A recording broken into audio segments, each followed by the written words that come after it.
చెప్తున్న మాటలు చూస్తే యెహోవా వాక్కు నాకు ఇలా ప్రత్యక్షమై ఇలా సెలవిచ్చినంట. చూడండి ప్రియులరా, చక్కని మాట మనకి రాయబడింది.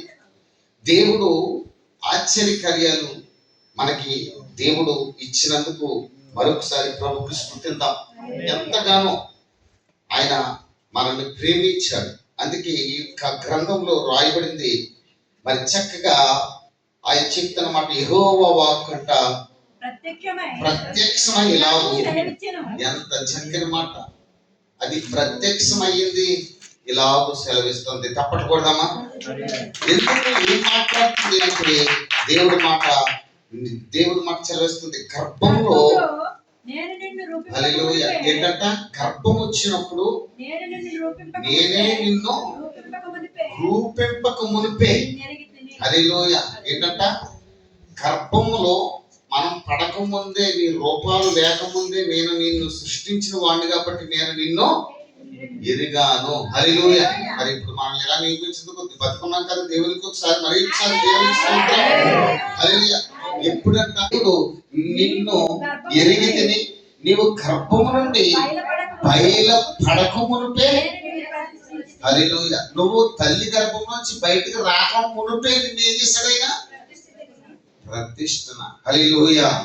పరిపూర్ణత, ప్రేమ, ఈ ప్రకృతిని చూడడానికి, ఈ లోకంలో జీవనంత కాలం ప్రభు సన్నిధిలో సాగడానికి ఆయన నిన్ను ప్రేమించి ఎలాంటి స్థితిలో నిన్ను ఎరిగి ప్రత్యక్షించాడు.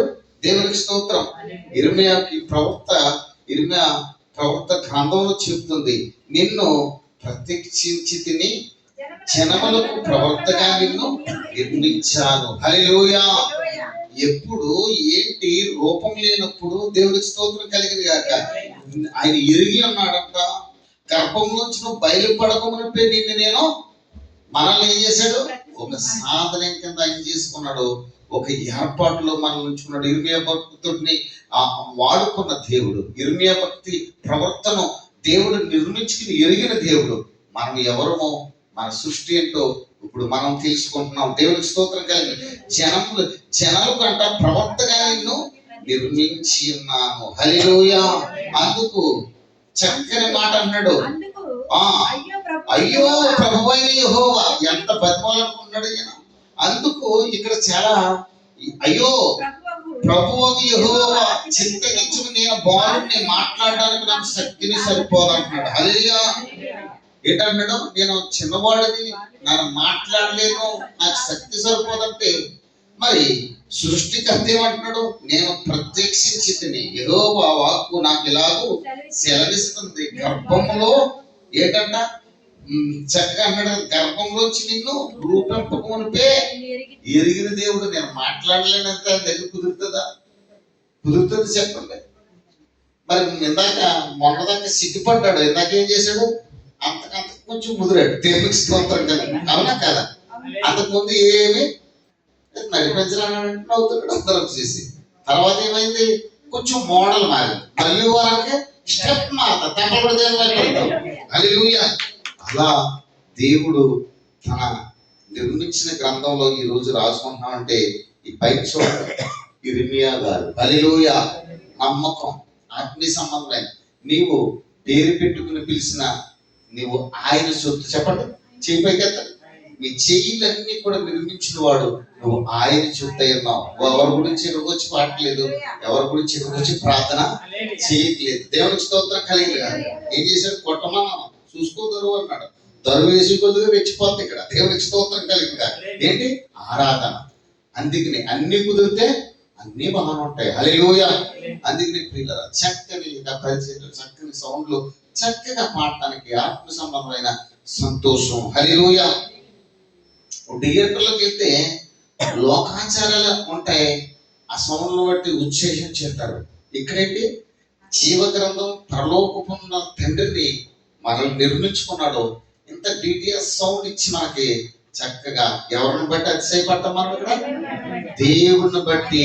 నిన్ను తల్లి గర్భం ఇర్మియానే కాదు, నిన్ను కూడా నిర్మించి ఆయన ప్రతిష్ఠ చేసుకున్నాడు. నువ్వు ఆయన సంతోషమైన నీ హృదయం ఆయన ఆరాధించి తప్పుడు కూడా దేవుని భయపడతావు. హల్లెలూయా. నేను బాలుణ్ణి ఏమన్నాడు? దేవుడు చింతగించి చింతగించుము, నేను అయ్యో ప్రభువా యెహోవా చింతగించుము, నేను బాలుని మాట్లాడడం నాకు శక్తి చాలదు అదిగా ఏమంటాడు, నేను బాలుని నాకు శక్తి చాలంటే యెహోవా నాకు ఇలా సెలవిస్తున్నాడు, బాలుని అనవద్దు. దేవుడి దగ్గర సర్వశక్తిమైన దేవుని దగ్గర అసాధ్యమా? దేవుడికి సాధ్యం. హల్లెలూయా. అందుకే అక్కడ ఒక్కడు అనవద్దు, ఒక్కడు 10,000 మంది అవుతాడు. చెప్పండి, ఒక్కడు 10,000 మంది అవుతాడు. అయితే బాలుని అనవద్దు. దేవుడి దగ్గర నాకు ప్రార్థన రాదంటే కుదరదు. దేవుడికి స్తోత్రం కలిగిన గాక. నేను నిన్ను పంపే వాళ్ళకి వెళ్ళాలి అంటే నేను ఎక్కడికి పంపుతాను అక్కడికి వెళ్ళాలి. హల్లెలూయా. ఏమంటాడంటే చెప్పండి, నేను నిన్ను పంపే వరకుకు నువ్వు పోవలనా. దేవునికి స్తోత్రం కలిగింది. నీకు బాగా తెలుసు యవనాథర్ ఎక్కడికి వెళ్ళాడు, వెళ్తే ఊరుకున్నాడా? అక్కడ మంచి ఓడలోకి వెళ్ళిపోయి చక్కగా పడుకున్నాడు. ఊరుకుంటాడా? దేవునికి స్తోత్రం. ఆయన వెళ్ళింది కాకుండా అందరినీ అల్పించేసాడు. అయితే దేవుడు ఉగ్రతకి ఎగిరి తక్కువ ఉంటది. వాడే గజగజలాడి కడకి సీటు వేసి ఆ ఓడ నాయకుడు వెళ్ళి ఒక ముద్దరు ఏంటి దేవుణ్ణి ఆరాధించినప్పుడు సముద్రంలో పడేసిన దాకా అక్కడ జలప్రలహము ఆగలేదు. హల్లెలూయా. మనం ఏదనుకుంటాం, ఆ పులిగా తినేసి పడుకుందాం అనుకుంటే మీకు ఏదో పాపం పెడితే బాగా లేద్దాం. అవునా కదా? దేవునికి స్తోత్రం. ఎప్పుడు కూడా ఏదో అవుకొత్తేనే దేవుడి దగ్గర బాగా చేస్తాం. అవునా కదా? దేవునికి స్తోత్రం కలిగి నేను పులిగా తినేసి ప్రార్థన ఎందుకు అంటాం. కానీ సిస్టమ్ లో భయపడిన వాడు ఎప్పుడు వరదెళ్తాడు. ఎవరికి భయపడిన వాడు? దేవుడికి భయపడిన వాడు. భక్తిపరుడు ఎప్పుడు కరుణేల వల్ల పేరు సంపాదించుకుంటాడు. హల్లెలూయా. అందుకని అన్నాడు, నీవు పోవలను నీకు ఆజ్ఞాపించిన సంగతులు. ఏం ఆజ్ఞాపిస్తాడు ఆయన?